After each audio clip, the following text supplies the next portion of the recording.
From the Alvin and Rosalie Sarachek studio, PBS Kansas presents Kansas Week. Union members at one of Wichita's largest employers are striking. What they're wanting out of a new contract. Plus a pause on a new Kansas law regarding abortion pill reversal. Why the Attorney General is waiting on enforcing it. And dozens of state and federal lawmakers receiving letters with mysterious substance. That's what we're talking about right now on Kansas Week.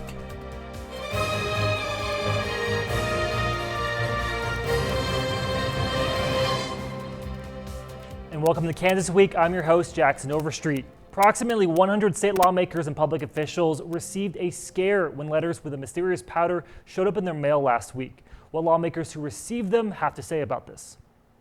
This year was Kansas State Republican Representative Webster Roth's first as an elected official. So when he received a letter Saturday with a return address of a church near him in Winfield, he was caught off guard because the name didn't match who works there. Receiving this, gives you pause because something like this could affect your household, your family.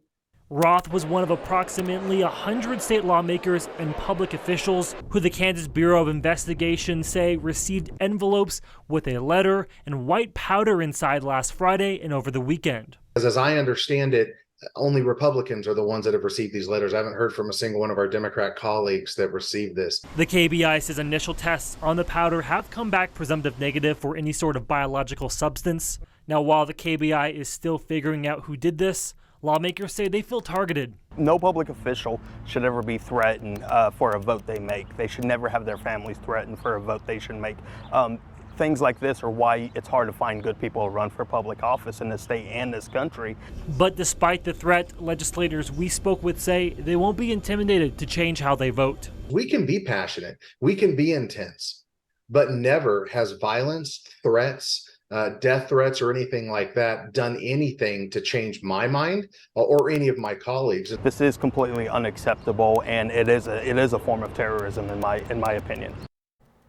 Now, this is just one of the many topics we're going to be getting to this week. And this week, we are joined by Representative Emil Bergquist from Park City, as well as via Zoom by Dr. Jay Steinmetz, a political science professor from Fort Hays State. Thank you both for joining us this week. And Representative Bergquist, we're going to start with you. We were talking off camera before the show, but you also received one of these letters. Kind of first, when you realized this was something that may be coming to your mail? I first realized it when I got it in the mail, and I realized that there was surely instructions for me to follow. If it came to me, it was probably coming to other people. And as soon as I found that we should turn it to the KBI, I just followed the protocol that was given to us to do that. It's alarming, but it's not surprising in today's day and age. Disappointing, yes. But I was just called called the KBI number to have them come and pick it up. They came in a timely fashion. And I know Dr. Steinmetz, this is something that he mentioned that it was surprising.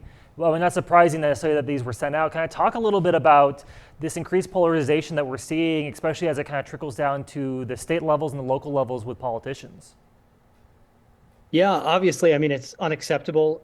It's scary. It's not just a threat to lawmakers, but it's a threat to democracy and our democratic process. And I think Emil is right in seeing this as a part of the condition of our democratic society today and where we are right now. Very heightened political rhetoric on both sides, and a lot of heated and passionate anger in politics. This is the age of anger, and so I think we, as citizens and as the public and as elected officials, we have a responsibility to be civil and to engage in politics and to give it the important respect that it's due in a democracy. And like I said, just absolutely unacceptable, shameful to see. And it's also heartening to hear from elected lawmakers that it doesn't sway their commitment to the democratic process, the legislative process.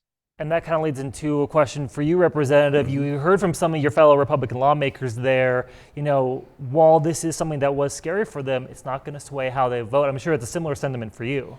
Yes. We have a resolve to have public discourse and to have good discourse in our, I'm going to take care of my phone real quick. Sorry about it. I can find it. And this is why, you can never mess with television. It is always a fun time. But you were talking about it, this is something that the political discourse is something that's very important to make sure that we keep civil and keep engaging in civil discussion rather than going to these threats. We have our leadership, now my phone's dead. We have leadership that has always put civil discourse and discussion on the House floor and in committee as a priority. Mm-hmm. And we have very good discourse in the House throughout the year. There may be some issues that put us to the fire, but the outside influences towards trying to stir hate, stir discontent, and stir fear from actually doing our job. We went into the public arena on purpose because we believe in looking at for the people's interest. And because of that, we know that there's going to be people that disagree with us. But that doesn't change our resolve to try to do the very best we can for those very same people, all of them, to the best benefit we can. So this whole idea of trying to terrorize, which is really what they're doing, whatever the issue it is that they have, that terrorism is not something we will submit to, or we shouldn't be in public office in the first place. Absolutely. And Dr. Simons, you real quick, is there something that has kind of triggered this kind of extra aggression and this he said, this kind of age of anger that we're seeing when it comes to these politics over the last, let's say, 5, 6, 7, 8 years? Is it just sort of the kind of nature of some of the topics that we're dealing with? Where this comes from, where the cause of it is, I mean, that's the $1 million question, right? I mean, if there's a lot of books being written about where the cause of this anger is coming from, broadly speaking, in our political culture, and the polarization and the hyper-partisanship that comes with it, a lot of the literature actually points to inequalities, that with higher levels of inequalities, both economic inequalities, but also political inequality or cultural inequality, comes with those fissures in society can grow larger. Coinciding with that, a decline in trust in institutions. This is a big problem in our politics today. We have a precipitous decline in the number of people who have trust and faith in institutions broadly. I'm not just talking about government, but institutions of science and education and other institutions. We've seen this very, very alarming decline, and it's affected state and local politics, of course, and it doesn't just remain in Washington. But I should say, just to echo partly what Emilio was saying there, is that my experience in politics outside of Kansas, in looking at the legislative process in a lot of different states, I do notice that there is here in Kansas a marked amount of civility when it comes to policy discourse, and a large amount of respect that comes with the political process in this state. And I think there is a long tradition, in fact, of Kansas politics having people come to the center and solve public problems in practical ways. And we see that with a divided government in Topeka today, where Democrat is in the governor's house and Republicans run the legislature, and they're able to pass policy and get things done. And there's it looks a little different than sometimes at times than the kind of trench warfare that partisanship looks like nationwide. And I will say one of the issues that came up this session that was probably one of the most partisan involved the abortion pill reversal law. That was one that was vetoed and then overturned. That law will not be enforced when it's supposed to go into law in July because providers and Attorney General Chris Kobach wait to hear an injunction on it. KSNT's Rebecca Chun explains the situation. Well, this decision is the latest move in a lawsuit over the new law. Abortion providers and the state attorney general have reached an agreement to not enforce it until the first part of this legal battle plays out. Kansas is hitting pause on a law that abortion providers say spreads false information. There's a lot of variables in this case. The law would require physicians to tell patients that a drug-induced abortion can be reversed. Supporters and opponents of the law are clashing on whether there's solid science behind it. Political analyst Bob Beatty says this is one of the key factors that could come up in court. It's not just about abortion. It could also be that this is a case about the powers of a state to tell people what they have to tell other people in their jobs or just in their life. Abortion providers filed the lawsuit challenging several restrictions under the law earlier this month. Now it's up to the court to decide whether the law will stand. This case very well could go to the Kansas Supreme Court, and this is a Supreme Court that has ruled that Kansans have the right to bodily autonomy. So it indeed is very possible that portions of this law could be ultimately struck down. Now, according to the Attorney General, the changes in this new law are temporarily delayed until the first phase of litigation. A new hearing date is set for August. For now, reporting at the Capitol, I'm Rebecca Chung. Representative, again, this is one of those bills that got a lot of heat, a lot of eyes looking at it during the session this year, ultimately did pass after the veto was overridden. Were you surprised when you heard that, the Attorney General decided to kind of hold off in enforcing this until that injunction hearing does happen in August? Not really surprised. The Attorney General's office has to work through those processes when they're placed into the legal system. We feel confident that the law will prevail, but in the midst of that, simply the process of law and the process of the courts does have to go on through. We're looking forward to hearing how the hearing goes in August and how we proceed from there.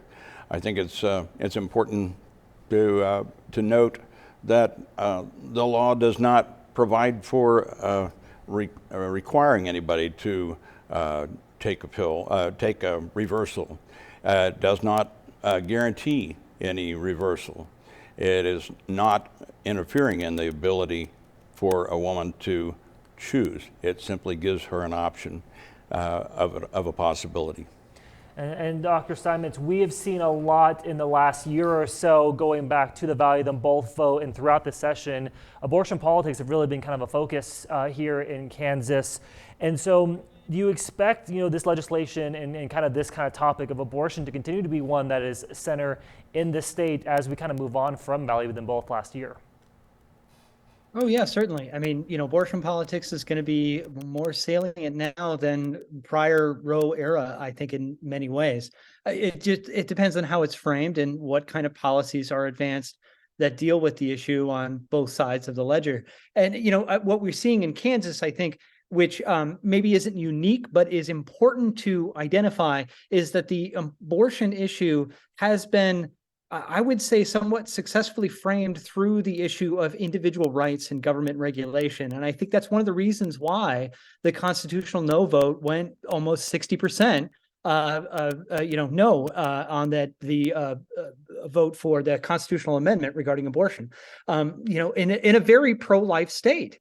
I think a lot of voters, a lot of Kansans are seeing this issue, maybe for the first time, maybe not, as an issue that influences and affects directly our individual rights against government action and government regulation. And we saw how that was framed with regards to this particular law, and the question of the waiting period for it is that it's being framed as government regulation, requiring medical providers to say certain things to their patients, and putting government involved in a medical process. So I'm not necessarily advocating that view. What I'm pointing out is that that's how this issue is often framed in this debate, and I think in that way it makes it difficult. There's an obstacle there for pro-lifers in dealing and advancing policy that protects life, which is their concern,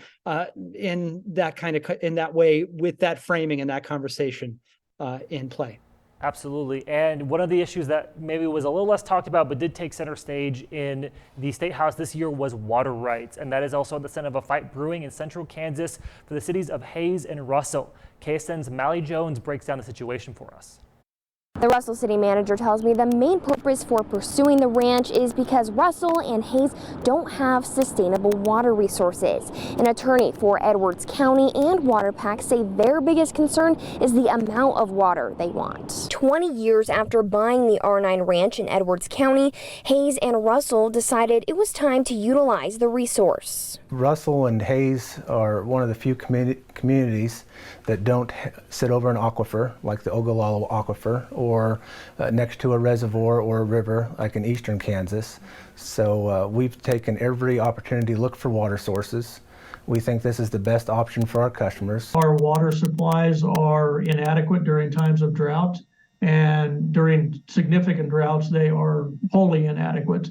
And so the property that we own represents a long-term, I'm talking 50, 75 year plus, sustainable, renewable source of water. Edwards County and the Water Protection Association of Central Kansas are worried about drying up the local economy. You're going to have to reduce the amount of water that can be transferred in order to ensure that you're not affecting the private property rights of the folks that are surrounding the ranch, and also to ensure that the ranch itself is sustainable for the long term. To make sure the water source is sustainable for over 50 years, John Quinde says the city's agreed to more conservation than the statute requires. The city's agreed to an even further reduction of 4,800 acre feet on a rolling average during a 10-year period. A plan Micah Schwab says won't conserve water. The current plan that is in front of the Water Transfer Board will use more water than the current use of the ranch. The sustainable level of water use at the R9 ranch is closer to 2,800 acre feet per year. Russell and Hayes and Edwards County all in need of water resources and the economic stability they give. A public hearing is happening now, and another hearing will be on July 19th to determine how to move forward. Here for you in Russell, Mally Jones, KSN News 3. And Jay, we'll start with you since you are out in Hayes. From your guys' perspective out in central Kansas, have you heard of this issue? Was this something that is kind of on the mind of residents out there as we kind of go forward, these type of water rights problems? Yeah, of course. I mean, there's a long history of water issues out here in Western Kansas, and it's always on the minds of residents.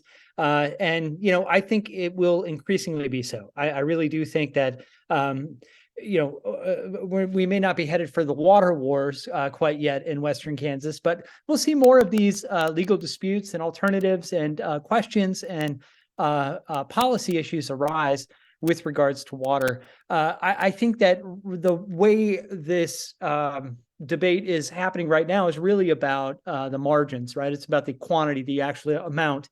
No one's sort of debating that, the need for water and the use of water. It's the amount of water that's appropriate. And I think that's an important conversation we need to have. And we need to be thinking about this in the future in terms of our water supply for generations on.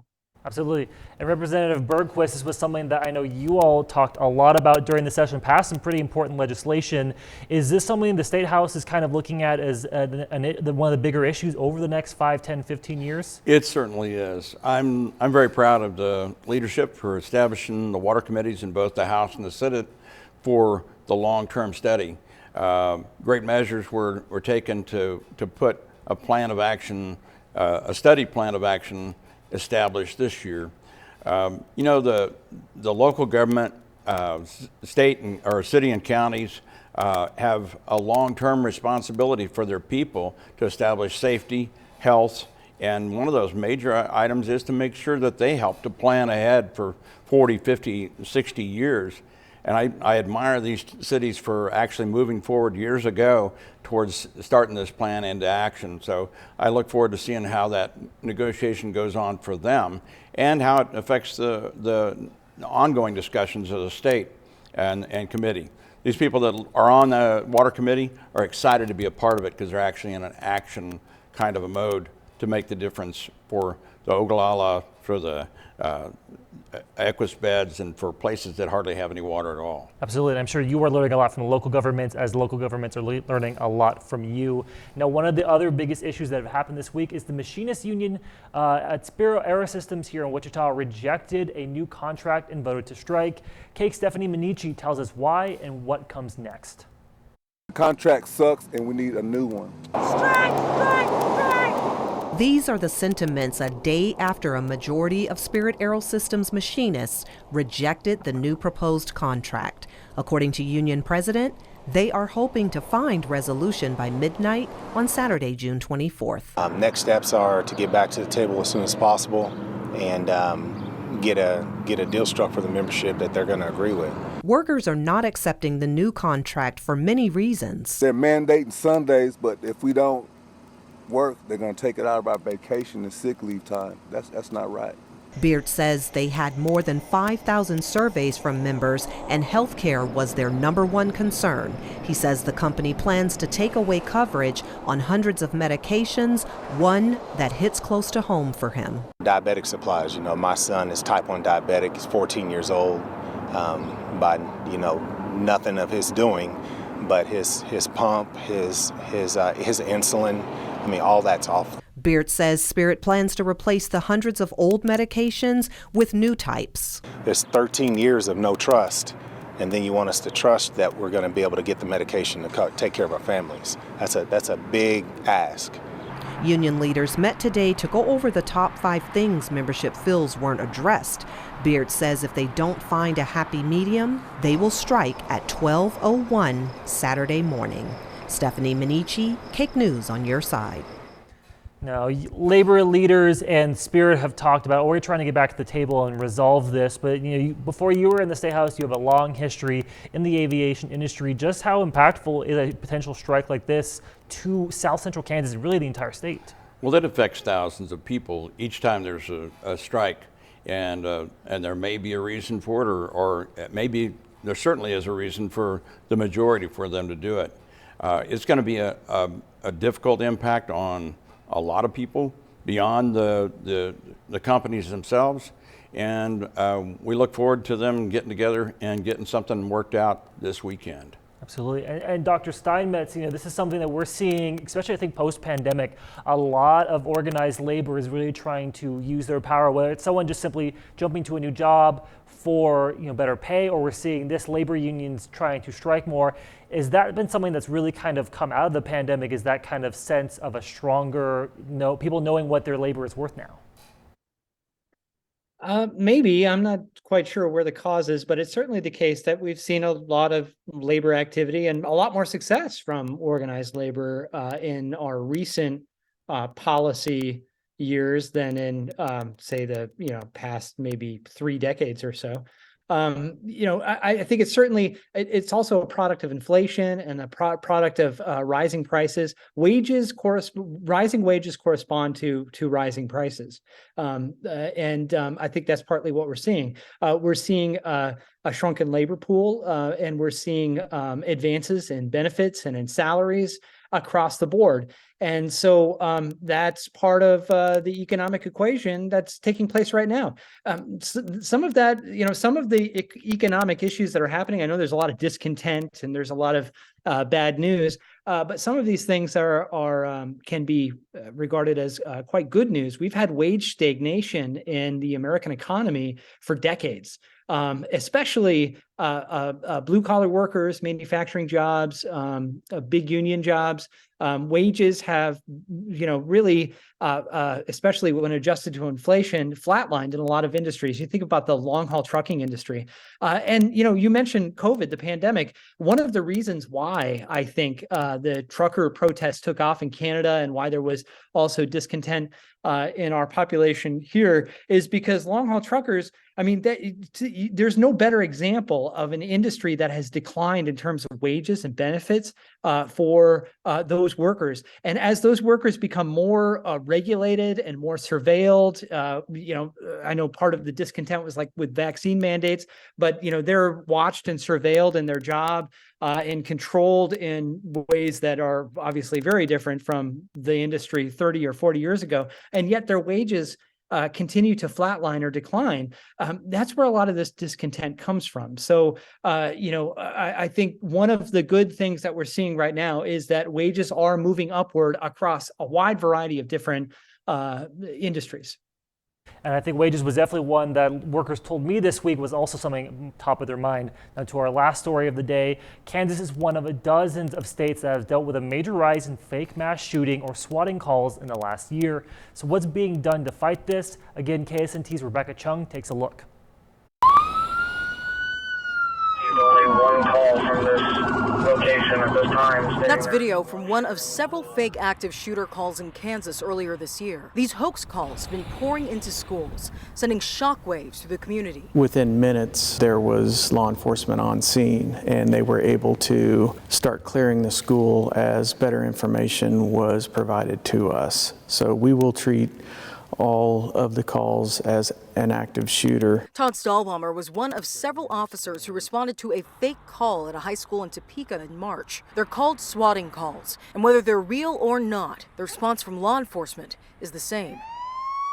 We don't know what's behind them. We don't know what's driving them. We don't know what the motivation is. We spoke with the director of the Kansas Bureau of Investigation. He says the use of technology is one of the reasons behind the spike in calls. The increased demands that technology is placing on law enforcement are significant. We're seeing all across society the use of technology in more and more crimes, and as a result, we have to respond with technology as well. At the local level, law enforcement is looking at new ways to identify potential threats. In the state's capital city, Stahlbaumer says that includes developing their crime center. We are able to utilize the camera systems already in place at the schools, as well as implement our own that will be able to give us good, accurate, and timely information and be able to tell if it's a hoax or if it's an active shooter. Even with changes in technology, one thing remains the same when dealing with fake threats. Communication is the key, and having that real-time information sent to our responding officers is critical in a situation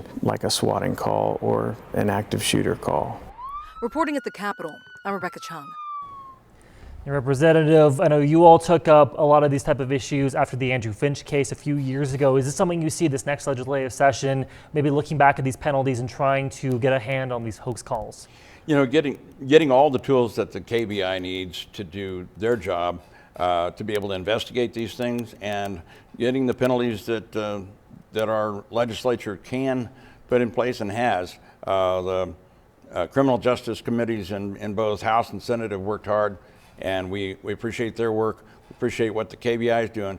Again, against terrorism, against jamming a free society from being able to live their lives without fear. Absolutely. Well, Representative, we want to thank you as well as Dr. Simons for joining us this week. We'd also like to thank our news partners at Cake News, KSN, and the Wichita Eagle. And we'd love to continue this conversation with you online. Just be sure to tag us, PBS Kansas, on Facebook, Twitter, and Instagram. You can also use the hashtag KansasWeek. For now, stay safe and have a great week.